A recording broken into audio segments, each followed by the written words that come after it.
Law easy है या hard, इस Q&A सेशन में आपकी सोच बदल सकती है।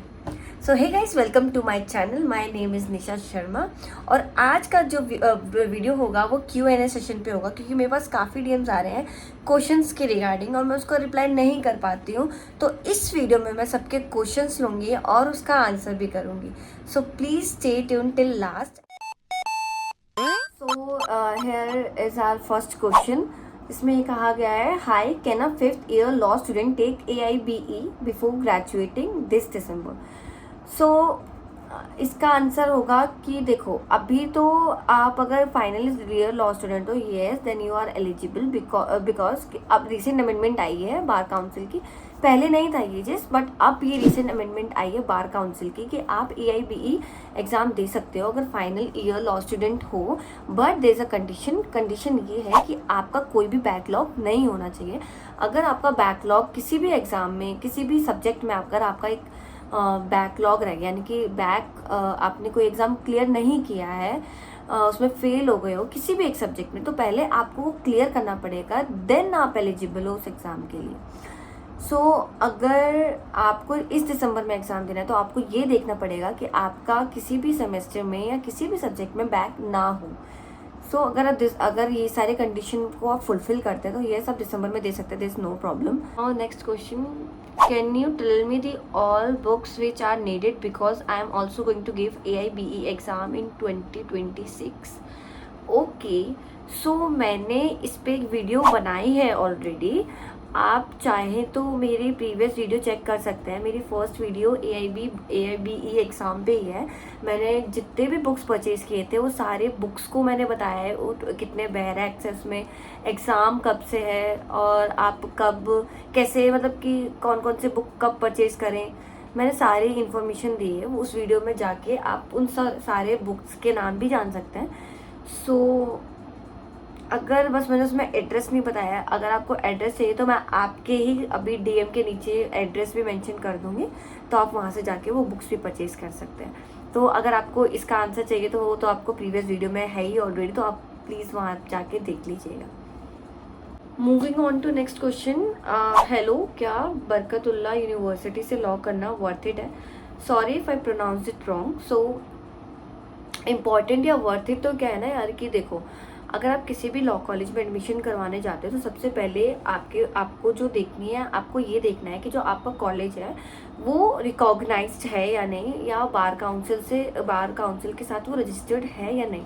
अगर वो नहीं है सो वहाँ पर तो मतलब कि वर्थ इट बिल्कुल भी नहीं है, क्योंकि यार उसको तो बिल्कुल ही मान्यता ही नहीं मिलेगी कि आपको वहाँ से आप एक लॉ ग्रेजुएट कहला भी नहीं पाओगे अगर आप वहाँ से करते। तो प्लीज़ फर्स्ट चेक कि वहाँ पर कि जो लॉ कॉलेज है वो बार काउंसिल के साथ मतलब कि रजिस्टर्ड है या नहीं। सो वर्थ इट तो पहले ही होगा। अगर आप जो यूनिवर्सिटी का नाम ले रहे हो इसके बारे में मेरे को पता तो नहीं है, बट आप वहाँ पर ये ज़रूर चेक करना कि वो रजिस्टर्ड BCI से रजिस्टर्ड है या नहीं।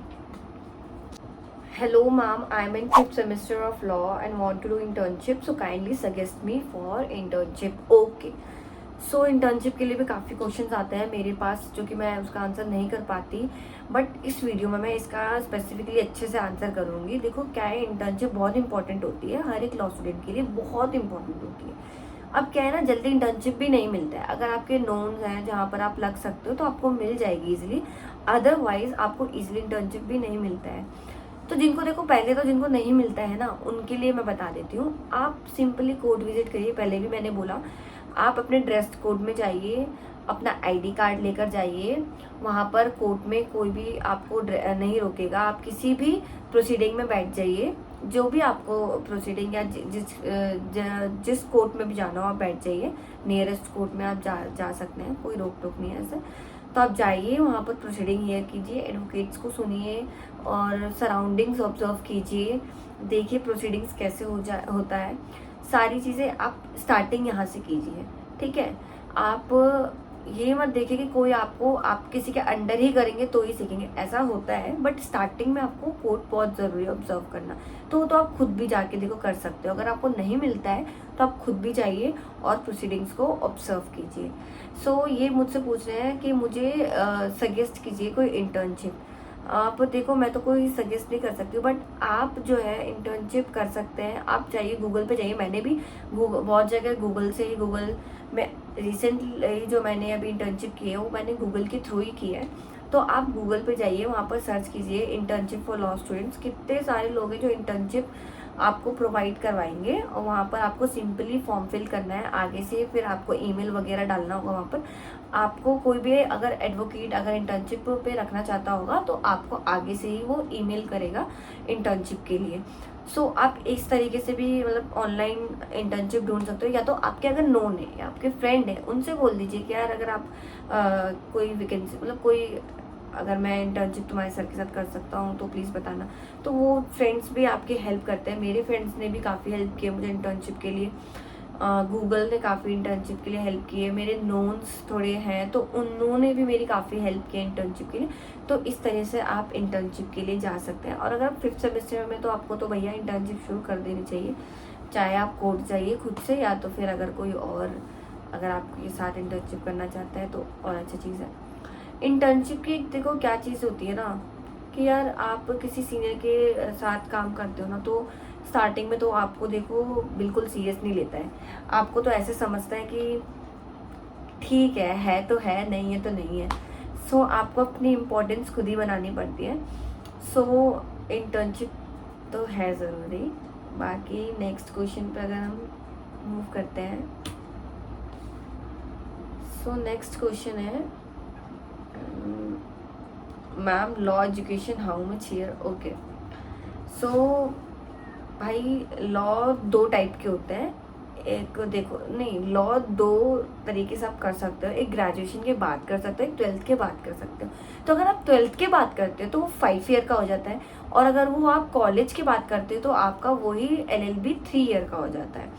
तो मैंने तो इंटीग्रेटेड कोर्स लिया था 5 साल का, मैंने 12th के बाद से ही शुरू कर दिया था। अभी तो ये 2 होता है, एक 5 साल का होता है और एक 3 साल का होता है। 12th के बाद 5 साल का होता है और ग्रेजुएशन के बाद 3 साल का होता है। Moving on to next. Hi दी, मुझे भी लॉयर बनना है। अभी मैं 10th क्लास में हूँ, प्लीज़ आप मुझे गाइड कर सकते हैं कि मुझे आगे जाकर क्या करना है। अगर आपको लॉयर बनना है तो आपको मैं तो यही गाइड करूँगी कि आपको जो बनना है आप वही बनो। तो अगर आपको लॉयर बनना है तो देखो, अभी आप 10th में हो, अभी तो बहुत टाइम है आपके पास। अभी आप आराम से अपने 10th के बोर्ड्स निकालिए, फिर 11th में आप अपने आप कोई सा भी स्ट्रीम लीजिए। कोई ऐसा कुछ नहीं है कि आप यही स्ट्रीम ले सकते हो लॉ करने के लिए, ऐसा कुछ नहीं है। 11th में कोई भी स्ट्रीम चूज़ कीजिए। 12th में आप अपने बोर्ड, आप जब 12th में आएंगे अपने बोर्ड्स पे फोकस कीजिएगा ज़्यादा। और अगर आप पढ़ने वाले बच्चे हो तो भाई साइड बाय साइड आप क्लैट के सिलेबस भी देखते रहना, उसके इंट्रोडक्शंस सुनते रहना। क्लैट क्या है, मतलब उसकी प्रिपरेशन कैसे हो सकती है, क्योंकि वो ये एक एंट्रेंस एग्ज़ाम है जो आपको अच्छा कॉलेज दे सकता है लॉ के लिए। क्योंकि लॉ के लिए अच्छा कॉलेज होना बहुत इंपॉर्टेंट है भाई, बहुत। तो उसके लिए क्लैट निकालना भी बहुत ज़रूरी है। तो अगर आप 12th में आते हैं तो आप फर्स्ट आपकी प्रायोरिटी बोर्ड होनी चाहिए, और सेकंड प्रायोरिटी आपकी क्लैट एंट्रेंस एग्ज़ाम होनी चाहिए। तो क्लैट मैं बता दूं, क्लैट होता है एंट्रेंस एग्ज़ाम। जैसे कि आपको अगर अच्छा कॉलेज चाहिए तो आपको एंट्रेंस एग्ज़ाम निकालना पड़ेगा, अच्छे मार्क्स उसमें गेन करने पड़ेंगे, देन आप एलिजिबल होगे बड़े टॉप NLUs इन सबों के लिए। तो ये आपका आंसर था। अभी आप 10th में अच्छे से फोकस कीजिए 2 साल, 10th 11th। उसके बाद 12th में आप प्रायोरिटी पे रखना अपना board exam, and then CLAT के बारे में आप थोड़ा सीखते रहना कि उसमें क्या सब्जेक्ट्स आता है, कैसे एग्ज़ाम होता है, एग्ज़ाम कब होता है, ताकि आपको प्रॉब्लम ना हो 12th क्लियर करने के बाद। Okay, I'm going to create a new video on this topic, which is part 2 of this Q&A. So please support me guys, and by subscribing this channel and liking this video. Bye.